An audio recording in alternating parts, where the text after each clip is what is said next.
That definitely plays a really big part in me selecting if I'm going to pitch the sample up or pitch the sample down. All right, we're gonna start this one off at 154. I wanna just use a piano to get the melody down first and then throw it in Analog Labs and we'll do a bunch of processing. So we're gonna go over here, and the piano I've been using recently is this gloomy piano right here. And then what I like to do is just throw this into a reverb. All right, so now we got a piano with just some reverb. Sounds pretty good. And then we'll go into here, we're gonna go scale highlighting. I think I'm gonna do this in minor harmonic. So let's go over here. I might already have it set. Yeah, so we got minor harmonic. Let's see what we could do. We could go A minor harmonic is very common. Let's go ahead and try B minor harmonic. And now we're set up. And then I'm just gonna go ahead and start on the root note here. And then from here, you just use like a lot of notes that are close together, as you could see. Here, here, here, all these, right? I don't even know what this is gonna sound like. Let's see. I guess that could have sounded cool if I did it correctly. But let's go ahead and start again and then try to figure out a melody.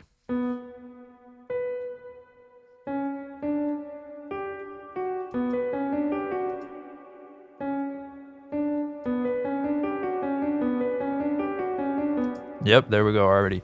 Pretty simple. Let's just go over, make this like a 4-bar loop, and then we'll throw in some lower notes here. We'll throw a B here, have it repeat every 2 probably. Drop this down an octave. See what this sounds like.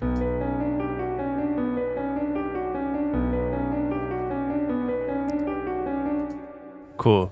It sounds really repetitive, but once we throw it and get some effects, you'll see why I'm keeping it kind of simple, because the effects are going to kind of go crazy. So over here, what you could do is 2 different types of things. You could just take these root notes and we could go down somewhere like this and then bring this one up, and you can have something like this.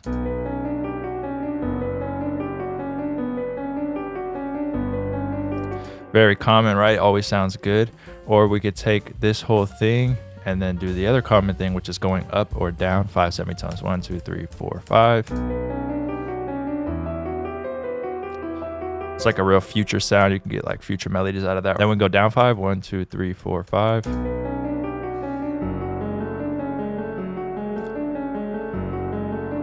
And then you could just do all different types of stuff. We could take this and bring it up like 2 octaves. Maybe 3, 4. I don't know. That sounds pretty cool.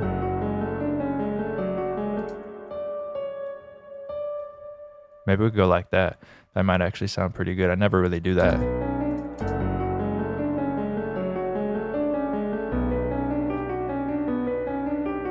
Then we'll do Control A, Alt R, randomize it a little bit, bring it up again. Sounds good. We could just run with this, honestly. It sounds pretty cool. Maybe if you wanted to make it even more unique, you could duplicate it again and then do something like we did over here and just take these and go up to this octave here. So now we actually have like a 16-bar loop to work with. So now what I'm gonna do is go open up Analog Labs and find something cool inside of Analog Labs. And then I'm gonna paste that in there and we're gonna add a lot of processing. I'm gonna use Shaper Box for this because you can get some really, really good sounds from some Shaper Box presets actually. All right, so I found some really crazy sounds inside of Analog Labs. I'll show you all of them.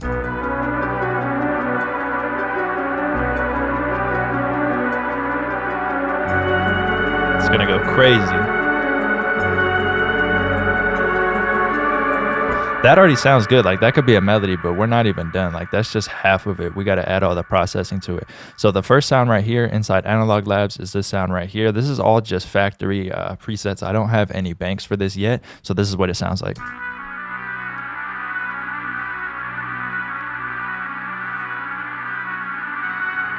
It sounds tucked in the back. It's real cool. It's real evil too.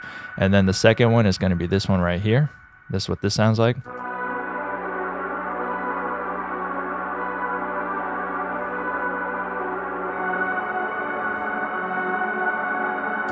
Nasal horns, thick and useful for arrangements. All right, let's go to the next one. This one right here, and this is the preset right here. Bees like flutes. No idea what that means, but this is what it sounds like. This one already has the vibe to it.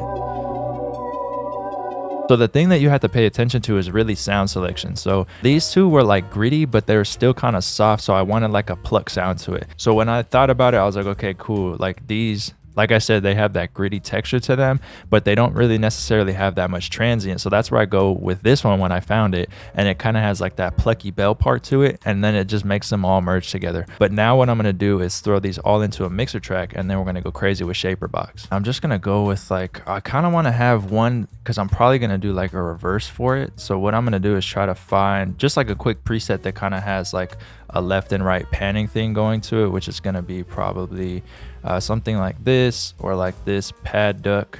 Let's see what this sounds like actually.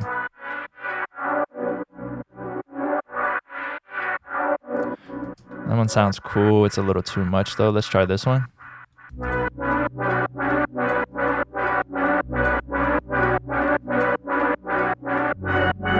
Maybe we could turn the filter down. So just real quick, kind of working backwards, but now I'm just going to throw this onto here, and that will be what's just processing that number 2.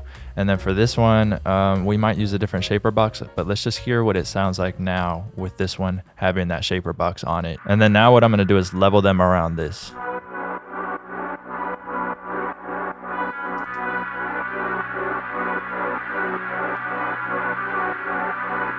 Let's add this one in.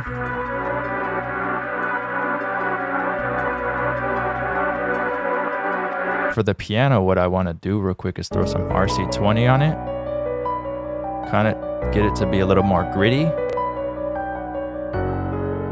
Every little step of the way is going to add to the melody a lot. Let's go with crunch. Add some noise. And then we're going to make it follow it. Bring the tone down. And duck it just a tiny bit. Then we'll widen it. Digital. And some magnetic.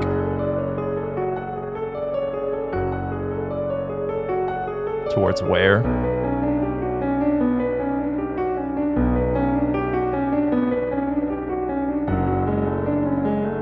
Dropouts. A tiny bit. And then I'm also going to throw a Shaper Box on this, but I'm going to keep it kind of simple over here, Shaper Box. And what I'm going to do is probably just put, the other one already has pan to it, so I might not want to pan it. Maybe we'll just add a little bit of drive and width, and we'll go something, I don't know, let's try this basic one right here.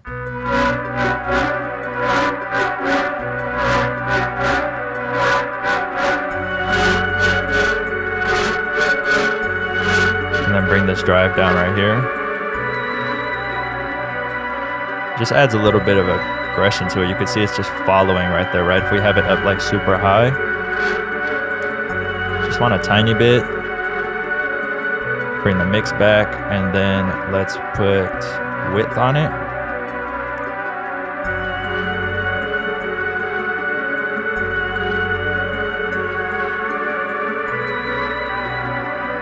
Bring that mix down, so it just has movement to it now. What I want to try real quick is just taking all these notes out of the piano, and I think I'm just gonna leave the lower notes. I feel like that would actually sound better. So now we have keyscape and that contact piano layered. It sounds really good. And then now I'm gonna render this out and then pitch it around, and that's how we could find like a crazy sound to it. And then maybe I'll end the video by throwing some drums on it after, just to see what it would sound like. But this is really just like a melody tutorial.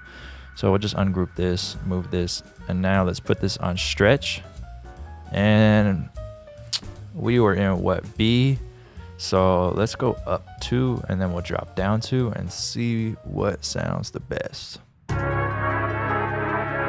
Ooh, that's already evil.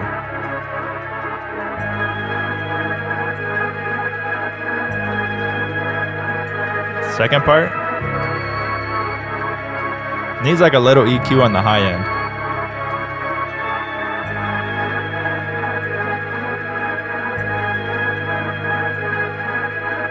All right, now let's go down by 2. Maybe we should just go down by 1. Yeah, let's go down by 1. So it would be an A sharp or B flat.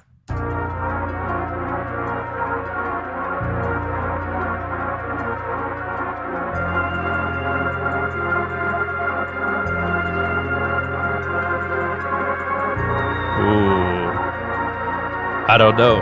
Comment down below which one you would choose, lower or higher.